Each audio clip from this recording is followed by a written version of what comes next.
It's not Thursday, but hey, it's Thursday. And we're in the snow. And today, as you may have noticed by the background, I'm doing something a bit different. I've got our Sony Z7P camera from uni at the moment. I thought while I've got it out, why not give it a go? Today I'm going to be talking about books. As you may have noticed last week, I sort of ran out of time. Spent way too much time on TV shows. So today I'll be looking at a few particular series, giving you my short review of them and telling you why you should read them. I'll be looking at the genres that I read myself, obviously, so I won't be including everything. But first off, for fantasy, I would say Tales of Alvin the Maker series by Orson Scott Card. They very good. There's still the series still isn't finished. We're still waiting on the final, I think it is 7th book. But no, it's a great series. It basically follows the boy from his birth until at the moment, I think, his late 20s.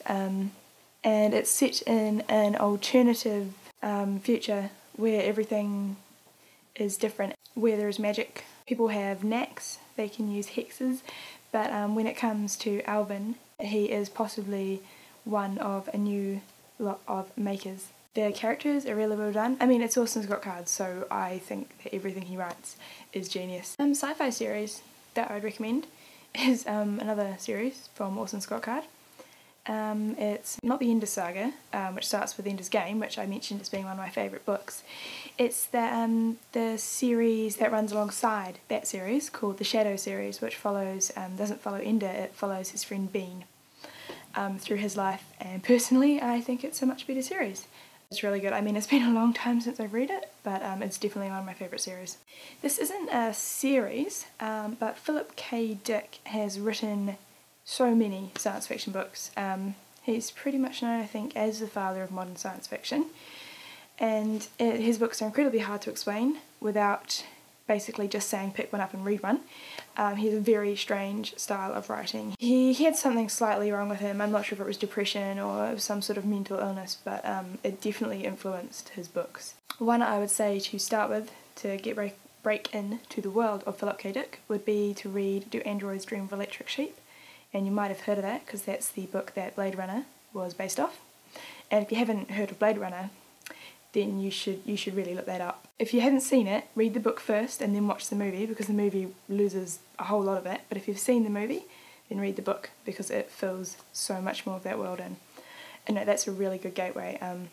There's a lot of other books. I've read almost all of them now. I'm not sure, there's maybe like around 30. But they're really good. Some of them better than others. Another one that I actually read quite recently that I would recommend is called A Maze of Death. That was pretty, they're all weird, but that one was weird and quite good. So with Philip K. Dick, I recommend giving them all a go, but you won't find them all as good as each other. For crime, which is another favourite genre of mine, really great police procedurals that you don't have to read in order. Look no further than P.D. James. She has written numerous books based around the Adam Dalgliesh solo crime books, really well written, really well described, definitely P.D. James. My other favourite crime author is Ian Rankin. Now, I definitely mentioned him last week in the Inspector Rebus series. If you're not worried about reading them in order, it is like the P.D. James books, you actually don't have to. I just decided that I wanted to. And also, if you're under 18, then you can request books for free at the library. I'll put my Goodreads link in the bar down there, and I think you actually have to be friends with me to check out my books, so do that. Well, I won't be seeing you guys next week because I have the design student equivalent of an exam week. I will see you back the week after that, FTBA.